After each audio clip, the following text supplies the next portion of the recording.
Welcome to Human Potential at Work, the show where we explore social impact, inclusion, and empowerment of everyone, including persons with disabilities. Get ready to be inspired, hear success stories, and learn tips and principles for bringing out the best in everyone. This is Debra, and this is Human Potential at Work. Today, I am interviewing a guest that I've been friends with for many, many years, and she has been a mentor to me and a mentor to many people in our industry. And she's a good friend of mine. So I'm welcoming Francess West today, the author of Authentic Inclusion, former Chief Accessibility Officer for IBM, and she now owns her own consulting strategy and strategic consulting firm. So Francess, welcome to the program, and maybe you can tell the audience a little bit more about you and your very interesting work history in this space, and why did you get involved in this space too? Well, thank you, Deb. It's always fun to be on your show. And like you said, we've been through this journey together. I think I was just recounting, it's over 10, 15 years. Time flies. You were actually one of the early, a person that inspired me to stay in this business. As you mentioned, I actually am a career IBMer and spent 30 plus years in IBM, and started out in mainframe division, and actually it's very cool to see some of the Apollo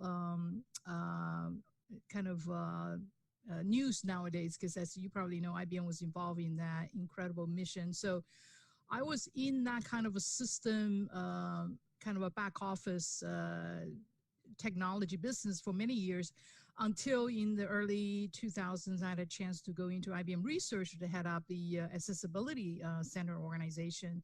And frankly, my knowledge about that and also disability was not that pervasive. And but then once I got exposed to it and saw what technology can do for humanity, and meeting incredible people like yourself, it was, I always say it was not just a career changing, but was a life changing experience. And that's why post IBM, I always say I graduated from IBM, I continue this work in this area. And Francess, I know that when part of the responsibility, well, all of the responsibility that you had at IBM was really frameworking disability inclusion and accessibility. And IBM, as we know, is a gigantic, corporation in many, many countries, maybe in all countries, I'm not, but, how in the world do you get your hands around disability inclusion and accessibility in a company that size? So this is actually one of the reasons I actually wrote the book, as you mentioned, Authentic Inclusion Drives Disruptive Innovation, because I think in a way I was kind of lucky that I kind of fell into this work, kind of almost accidentally. So I didn't come in with a pre-exposed kind of a point of view. And I really looked at it as a system-wide initiative because up to that point, all my jobs in IBM has been global. And so you always have to think about working the initiative from a very scalable and sustainable way. So from that standpoint, we work the accessibility initiative inside IBM as organization imperatives, which says that it actually cut across all parts of the organization. Not just, for example, human resources certainly is an incredibly important partner. And in many cases, they are the initial advocate. But in order to really scale it, it was a company-wide initiative that my team and I have to work on to create the governance, the policy, and to a great extent, operational principle and models. And Francess, I know both you and I served together on the USBLN board of directors. It's now called Disability:IN. And we both, during our tenure on that board, we talked a lot about the need to really use technology to create a level playing field, and why accessibility was so, was so important. And a lot of the disability:(IN) conversations are certainly from the diversity and inclusion perspective, because they're really focused on employment of people with disabilities. But I know you and I have spent a lot of times talking about these conversations, and sometimes we're not heard. And so I know that for years you've been talking about how important technology was and is going to continue to be in this space. And I know you address that in your book as well, Authentic Inclusion. But do you mind just exploring that topic a little bit? Yeah, I think this is one of those topics that, because you are a technologist, a woman in technology, so you see the impact of technology. I think even back 15 years ago, remember that was the emergence of the social media. We thought that was really cool, right? But look how far we have come in just in like less than 10 years. Now we're talking about IoT, we're talking Internet of Things, we're talking artificial intelligence, we're talking about virtual reality. I think for me, because I was in IBM research and I saw the trend of technology coming, and we also know, thanks to a company like Apple, when the technology now is in every individual person's hand, it impacts everything, right? The workplace is not isolated anymore. It's not just, it used to be in the old days, the mainframe day, if you go to work, then you get to touch computers. When you get home, you don't touch computers because computers not at home. So we saw the trend coming, and the technology is underpinning everything we do, how we live, how we learn, how we play, how we, just everything. So I think it's very important that that technology is not just an add-on track or add-on thinking. It has to be integrated into what I call T plus T.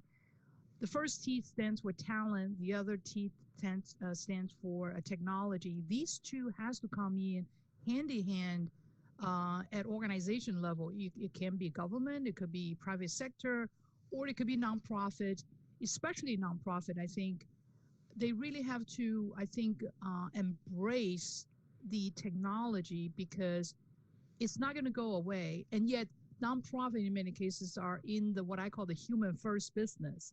And they actually have a tremendous potential in impacting the future of technology. And that's why I'm out there, as using everything I know, trying to really promote a perspective and narrative that involves technology in the context of human first, and human first in the context of technology.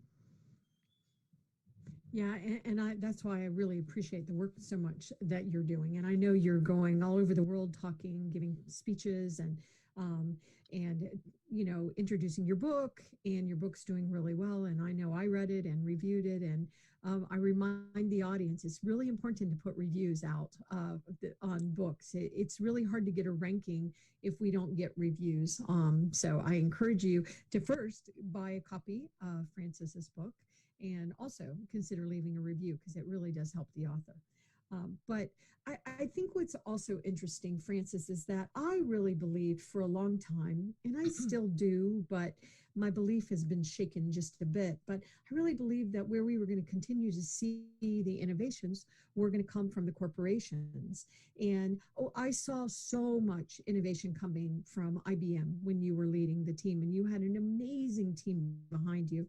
And and we've seen it from other corporations as well. But at the time, no one was doing as much as IBM was doing. And it's interesting, when I had my first business, Tech Access, and we decided we wanted to shift into accessibility, we went to the IBM website, the accessibility part of it, and we taught ourselves based on all the material y'all were putting out there. I told you that before. We also visited Microsoft's site at the time, but that's how we trained ourselves. And then we were blessed to become one of your vendors and actually go with you and your team to China to train government officials and corporations and stuff. But what I'm seeing now, Francess, is that it feels like the corporations they've grabbed the low-hanging fruit, and now they feel like they're done. And then you have, different indexes and stuff that are out on the streets that say, well, if you do this, this, and this, and this, and pay us $10,000 a year, then you're done. And of course, they're not saying that, but some people think that's being said because if I get 100% score, I think 100% means I'm done. And so it's troubling because some of the indexes, and there are multiple indexes out there, but they're not always addressing accessibility and inclusive design. They're just addressing a part of it. So it's starting to seem to me now that some of these corporations just feel that they're done when the reality is they still have a lot of work to do. So I was wondering if you're also seeing that. I think this is what you're describing. It's almost like a it's interesting, right? So at first, I would say it was the purists, like yourself, who are in this field because you are driven either by your mostly vision, and in many cases, a lot of people's passion. They see it in a problem need to be addressed and they jump in it. And the good news is that I think seems to be a groundswell of awareness of a disability or an accessibility, and that is great. But at the same time, like you said, what is real, what is in our adage, what is Memorex, or what is authentic or inauthentic. I mean, this is one of the reasons that I again, coming back to that, I felt strongly to put the point of view out because I do see the challenge of that, especially in today, the technologies, like I mentioned, underpins everything. And we do have to think about, a broader kind of challenges from technology perspective in the context of the human.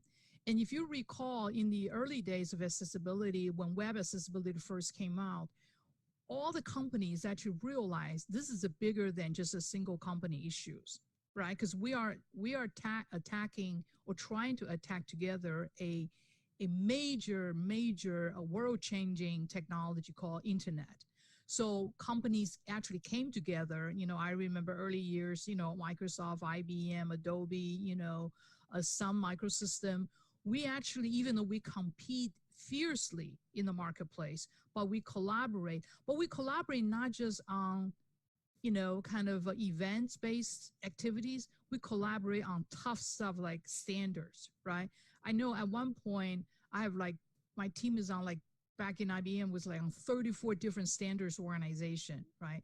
So I think that's one area I think we need to have a lot more substantive engagement. Because, for example, what is the new standard for artificial intelligence? There's a lot of talk about unconscious bias. Okay, agree.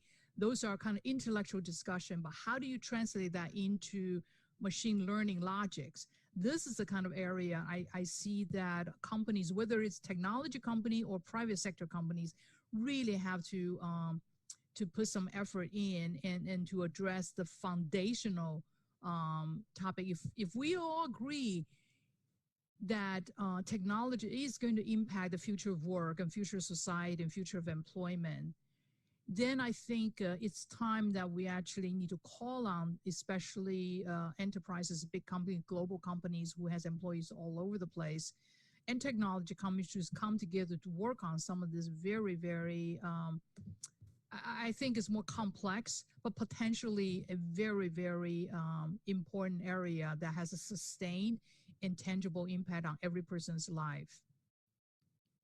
I agree. And one thing that I'm seeing is a lot of the, I hate to use this word, but the burden of truly including people with disabilities are put upon the D&I, the diversity and inclusion folks. And those folks are not, they're often not given, they're not being given resources, they're not being given funding, they're not being given training themselves. And when you look at diversity and inclusion, it's a really big topic. And then you, of course, put in, let's say, just disability inclusion, which is a topic we talk about a lot. And even that one topic alone is so nuanced and so complicated. And recently, my team, we heard about a bill happening in California, AB 1390-85. And it sounded innocent, and of course the law, the politicians were really trying to do the right thing by society, which is less control, how artificial intelligence is listening all the time. So is this a privacy issue?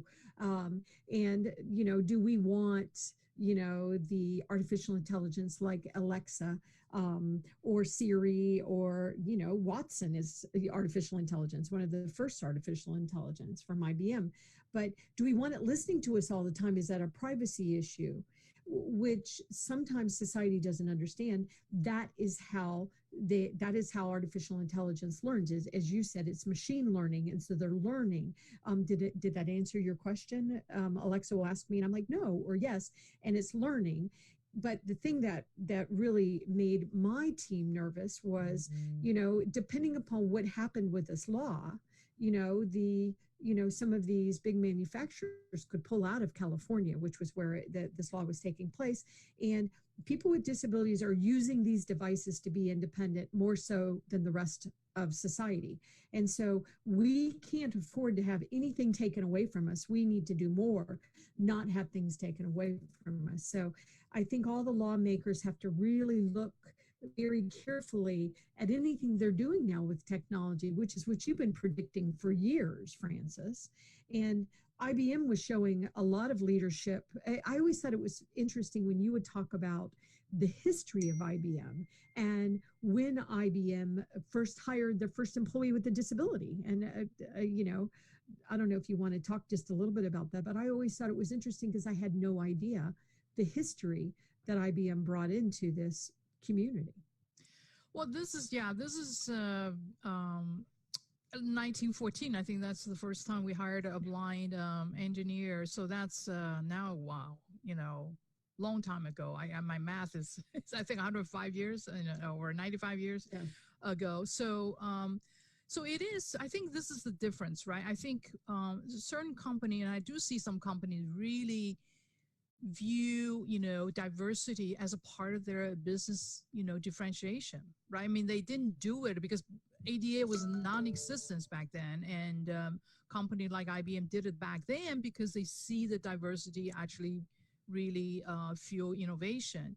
And that's another point of view that I want to put out, and is that at least in my experience, and I only worked for one company in my life, which is IBM, that really is the kind of the essence, right? I mean, that's the authenticity a company can do, is that, without anybody prompting, no legislation, no, that a company went out and just say, well, this makes sense, right? So I'm hoping that I'm putting a lot of faith in the startups. I'm hoping the next generation of companies, the next generation of the Microsoft, the Google, and IBM, actually will have this more what I call embedded organic, appreciation of diversity. So it's not a program, but it's really the ethos of the company, right? So so I think that is actually very important, that everything that we talked about and you and your company and yourself have been promoting, I'm hoping that one day this will become really part of the genesis of any company's or institution's thinking, because without that, it will always be one step behind. And frankly, the technology world is moving so fast. If we don't think ahead of it or be part of it, it's just not going to happen. And I really believe that again, coming back to privacy, security, and accessibility, it's no accident, because these are all what I call personalized technology now, right? Technology in every person's hand. So when you get to that stage, it's going to matter. So therefore, you're right, the legislators, policymaker has to think human first, right? It's not like I'm just going to control the speed of the, let's say a chip, like quantum chip, how fast they can run.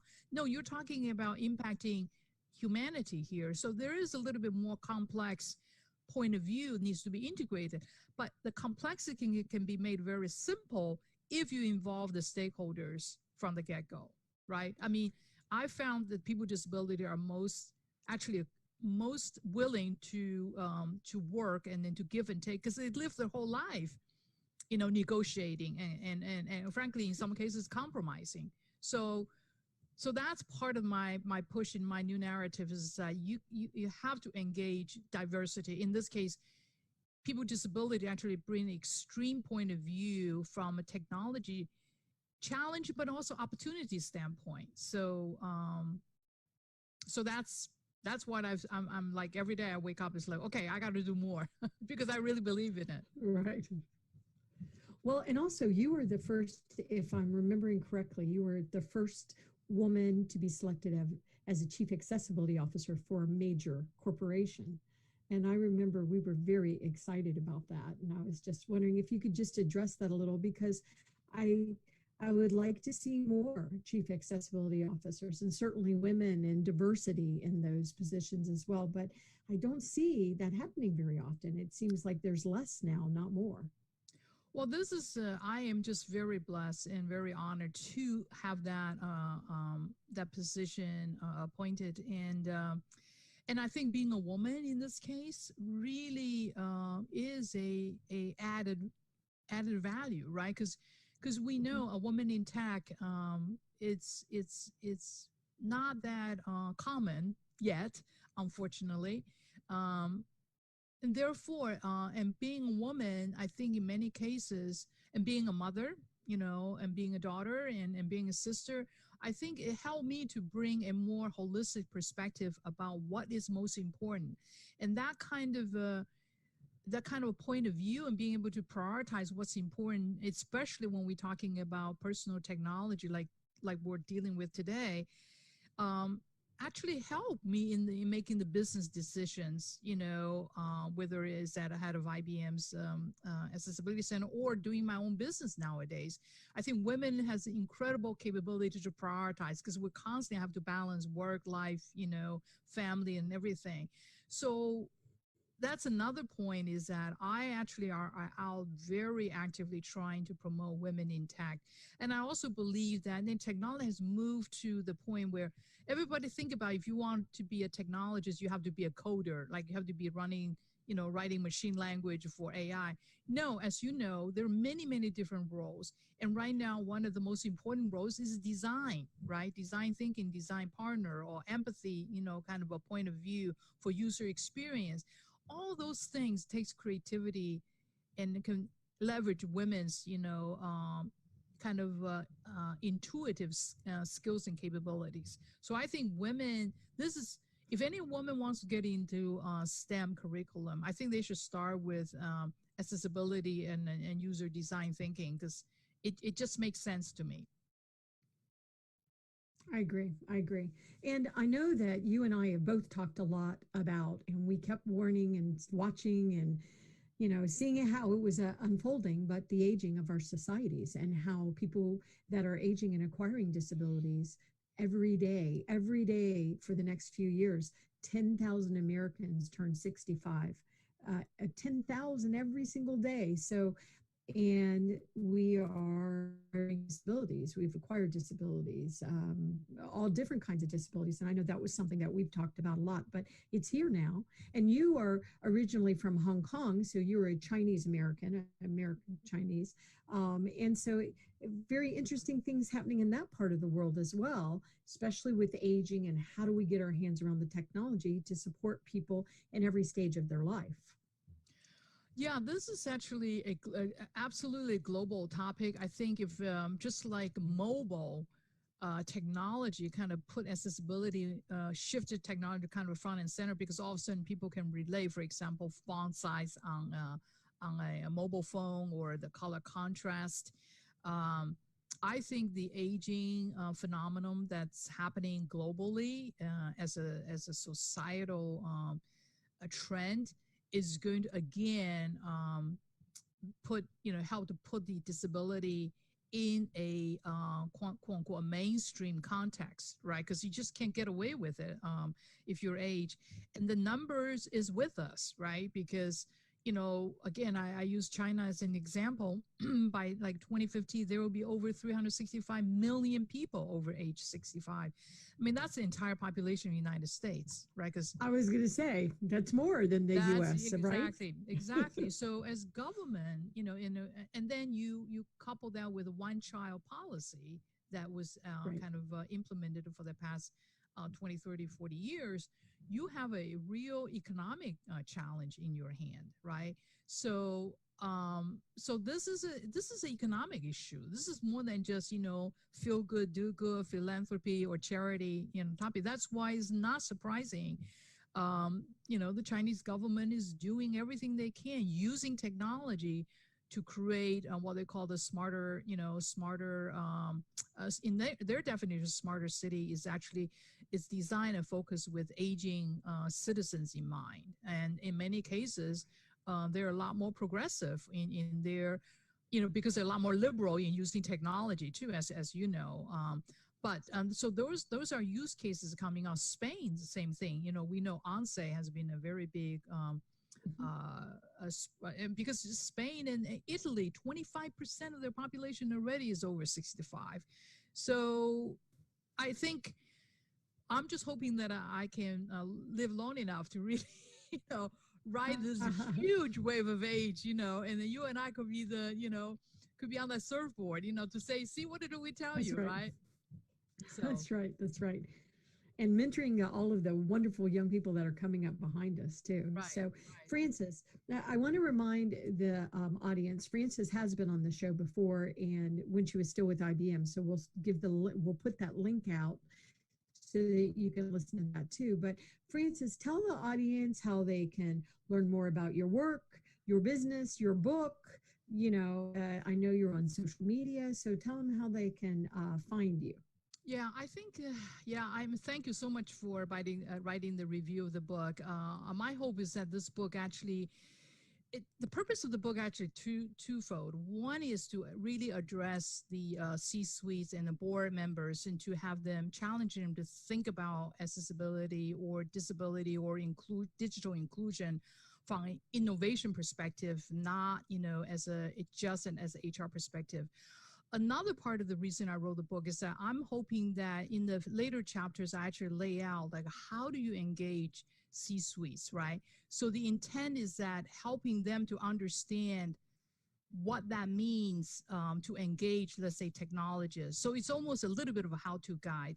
So they can find me on my website, www.franceswest.co, not .com. And also I'm on the Twitter a lot, FWest34, the number 34, or just, type in Francess West on LinkedIn. I do write blogs on LinkedIn, and these are various ways of finding me. And also just Google my talk. I've given a lot of my talk. Actually, I gave a Google talk. So that's another area. So these are different ways of finding me. And the book is on Amazon and the Barnes & Noble.